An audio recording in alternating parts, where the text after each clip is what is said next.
नमस्कार मित्रों, शेयर बाजार में ट्रंप के टैरिफ के बाद दो तरफा उतार चढ़ाव देखने को मिला है और गिरावट भी आई है और नीचे लेवल पे वैल्यू बाइंग भी देखा गया है।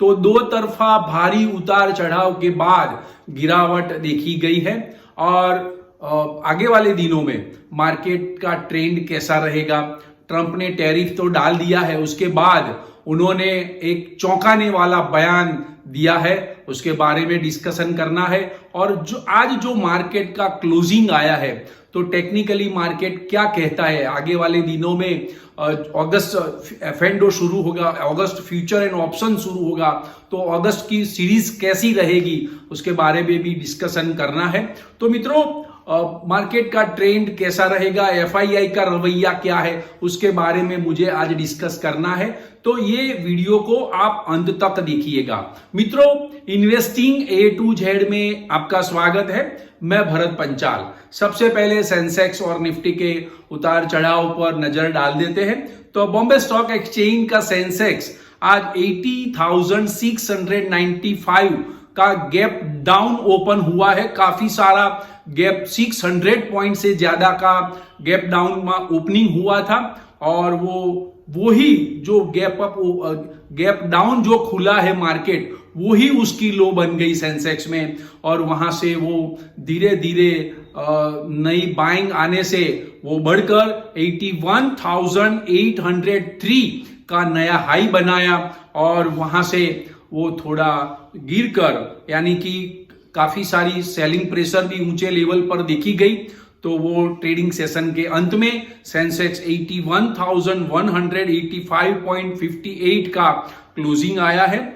कल के मुकाबले देखा जाए तो सेंसेक्स में 296.28 की नरमी देखी गई है, कमजोरी देखी गई है। नेशनल स्टॉक एक्सचेंज का निफ्टी इंडेक्स 24,642 के गैप डाउन में खुला है और शुरू में वो ज्यादा घटकर 24,635 का लो बनाया और वहां से नया बाइंग आने से वो बढ़कर 24,956 का हाई बनाने के बाद ट्रेडिंग सेशन के अंत में 24,768.35 का क्लोजिंग आया है। कल के मुकाबले देखा जाए तो निफ्टी में 86.70 माइनस में क्लोजिंग रहा है।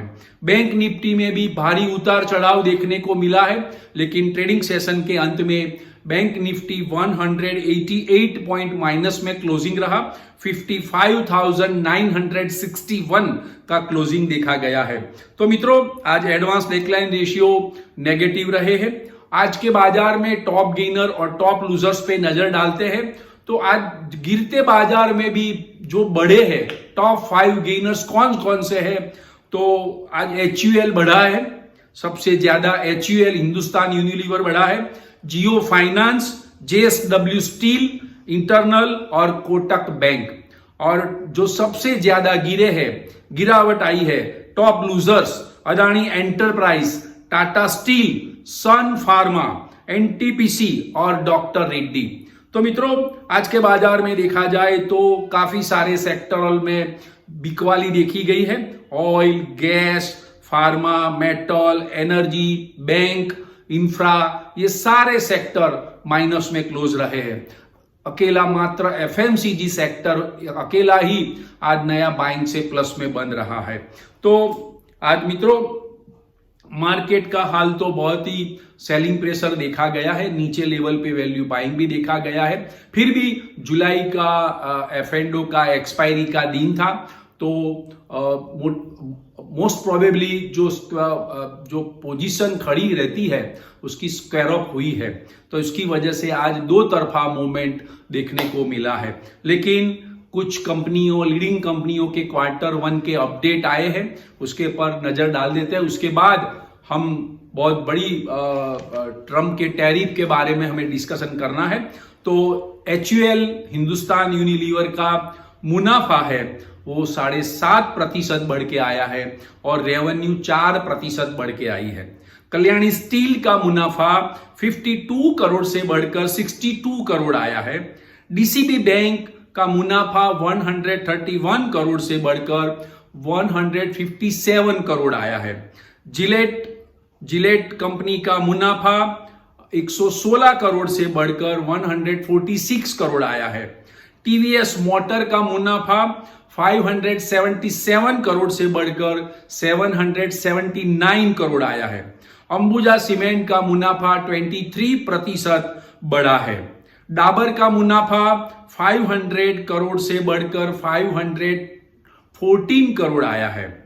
और अदानी एंटरप्राइज का मार्केट क्लोज होने के पहले अदानी एंटरप्राइज का रिजल्ट नतीजे आए थे, तो अदानी एंटरप्राइज का मुनाफा 50% घटा है और रेवेन्यू भी 14% घटी है। तो अदानी एंटरप्राइज ने शेयर होल्डरों को, शेयर बाजार को निराश किया है और आज अदानी एंटरप्राइज टॉप लूजर्स में था।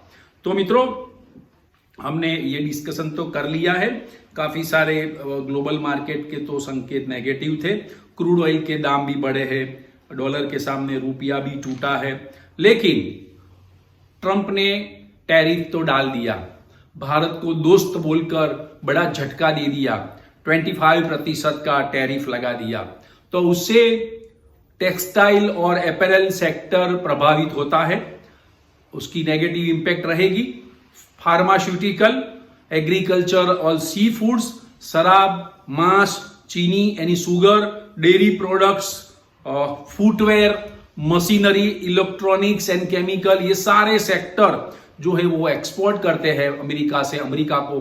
तो वहाँ उनका जो एक्सपोर्ट होगा वो महंगा होगा और वो जब अमेरिकी बाजार में ये जो चीजें हैं वो महंगी बिकेगी, यहाँ एक्सपोर्ट कम हो जाएगा।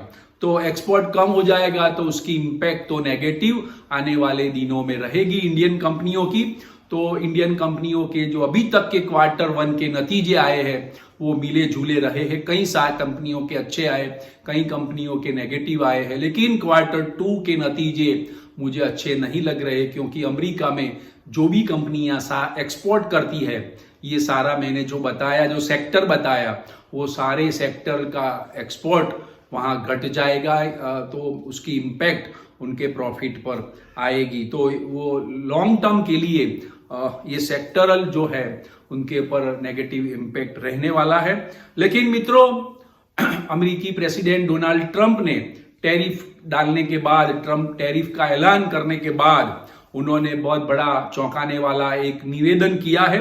तो मुझे इस बात का उन्होंने सोशल मीडिया पे पोस्ट की है, मुझे इस बात की परवाह नहीं है कि भारत और रसिया क्या क्या करता है, लेकिन वो दोनों मिलकर अपनी डेड इकोनॉमी को नीचे गिरा सकते हैं। तो ये उनका चौंकाने वाला बयान है और मुझे ऐसा लग रहा है कि भी उनको टैरिफ नहीं डालना था, लेकिन टैरिफ 25% डाल दिया है भारत पर और उनको वो निराश होकर ऐसा चौंकाने वाला बयान दिया है। लेकिन अर्थशास्त्रियों ने तुरंत ही एक्टिव हो गए। तो और अमेरिका के जो प्रेसिडेंट डोनाल्ड ट्रंप ने अमेरिकी इंडियन इकोनॉमी के लिए जो स्टेटमेंट दिया है कि भी नीचे गिरने वाली डेड इकोनॉमी है, तो उन्होंने कहा है कि भी काफी सारे अर्थशास्त्रियों ने फिगर फैक्ट के साथ, IMF के डेटा के साथ उन्होंने बताया है कि अमेरिका से 2 गुनी रफ्तार से आगे बढ़ने वाली अर्थव्यवस्था है तो वो इंडियन इकोनॉमी है। तो अर्थशास्त्रियों ने ये बता के ट्रंप के ये निवेदन को गलत साबित किया है। लेकिन ये डेड इकोनॉमी बताकर भारत के जो विपक्षी पार्टियां हैं उनको हवा दे दी है और उन्होंने सरकार पर हमला बोल दिया है, क्योंकि अभी संसद भी चालू है और उसके अंदर राहुल गांधी ने भी बताया है कि भी ये डेड इकोनॉमी अमेरिकी प्रेसिडेंट डोनाल्ड ट्रंप बोल रहे हैं, लेकिन सरकार को मालूम नहीं है। तो ये सब बातें हैं। लेकिन मित्रों, मुझे बताना है कि आगे वाले दिनों में मार्केट का ट्रेंड कैसा रहेगा। देखो, मुझे मार्केट का ट्रेंड कमजोरी वाला दिख रहा है। आगे वाले दिनों में मार्केट में हर उछाल आएगा, उसमें बिकवाली आएगी, क्योंकि काफी सारे नेगेटिव रीजन। एक तो टैरिफ वाला मामला तो क्लियर हो गया, 25% का टैरिफ लग चुका है, वो काफी ज्यादा है, अन्य देशों से ज्यादा है। जापान को 15% लगाया, साउथ कोरिया को आज भी ट्रेड डील हुआ 15% लगाया, तो 10% ज्यादा भारत को देना पड़ेगा। तो उसकी negative impact Indian economy, Indian company को रहेगी, उनके जीडीपी पर रहेगी। तो मित्रों, आगे वाले दिनों में ये बात सुलझती है या नहीं सुलझती वो आगे की बात है, लेकिन अभी मैं बताऊं कि एफआईआई का नेट सेलिंग चालू रहा है। जुलाई महीने में टोटल 42,000 करोड़ से भी ज्यादा एफआईआई का नेट सेल रहा है। एफआईआई ने 30 जुलाई को भी 850 करोड़ का माल बेचा था, वो भी काफी बड़ी फिगर रहती है। तो हर रोज वो 3,000 4,000 करोड़ से ज्यादा का नेट सेल करते हैं, लेकिन जुलाई महीने में ही 42,000 की उन्होंने नेट सेल किया है। तो एक तो ये नेगेटिव फैक्टर है। दूसरा नेगेटिव फैक्टर ये है, क्रूड के दाम बढ़े हैं।